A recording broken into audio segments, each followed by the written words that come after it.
5 साल। पिछले 5 साल जो ये केस चला, इसमें हम सब ने बड़े बड़े जानकार को देखा और सुना। कोई जमानत के लिए लड़ा तो कोई सिर्फ केस लड़ा, पर अब जब बात गिल्टी और नॉट गिल्टी, इनोसेंट और कल्प्रिट जैसी बातों पे आकर खड़ी हो गई है, तो इस केस को एक सही दिशा मिलना बहुत जरूरी है।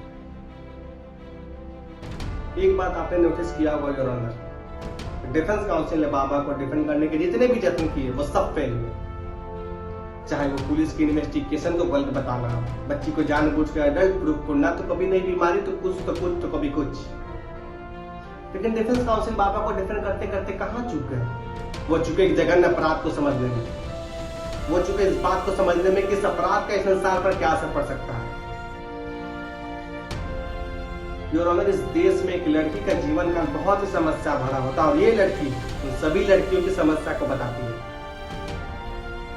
मुझे ये कहते हुए बहुत शर्म महसूस हो रहा है योर ऑनर कि इस महान देश में एक लड़की का जीवन काल बचपन से लेकर युवावस्था तक एक बार किसी न किसी कारण से शारीरिक और मानसिक रूप से प्रताड़ित होता है। और इस पूरे केस में योर ऑनर, इस बच्ची में किसी को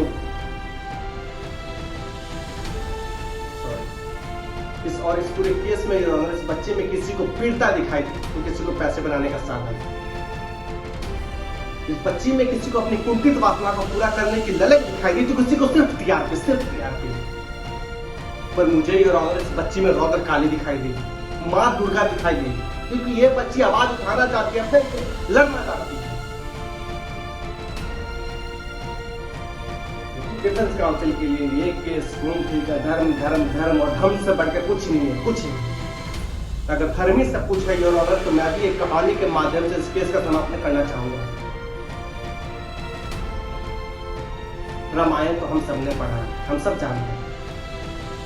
रामायण में जब प्रभु श्री राम ने रावण का वध किया तो रावण को मरने के पश्चात मोक्ष की प्राप्ति नहीं हुई। रावण जी शिव जी का इतना बड़ा भक्त था, तो मरने के बाद भी तपस्या करता रहा कि शिव जी आए और उसे क्षमा कर दे। लेकिन शिव जी ने ऐसा नहीं किया।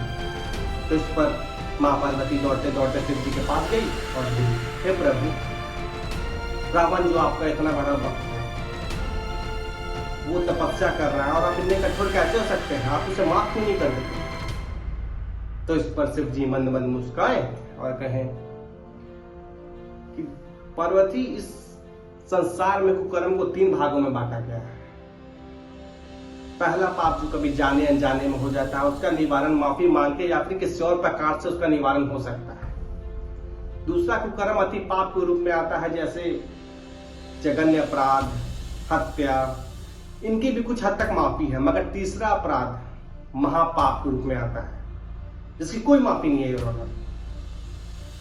इस पर मां पार्वती ने शिव जी को टोका और पूछा कि रावण ने तो मां सीता का हरण किया था, तो वो तो अति पाप के रूप में आना चाहिए, तो आप उसे महापाप क्यों मान रहे हैं। तो इस पर शिव जी ने फिर से मन मन मुस्काए और कहा कि जिस अपराध का प्रभाव संसार के साधुता और मानवता को सदियों तक रहता है, वो महापाप के अंतर्गत आता है। मैं रावण को माफ कर देता अगर उसने साधु बनकर नहीं, रावण बनकर सीता का हरण किया होता, लेकिन उसने एक साधु का वेश धारण किया, जिसका प्रभाव पूरे संसार का साधुता और सनातन पर सदियों तक रहेगा। जो इसकी कोई माफी नहीं है और ये रावण है, रावण, इसे कतई नहीं छोड़ा जाना चाहिए।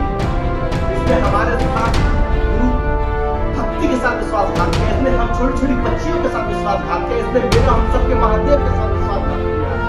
I claim a death penalty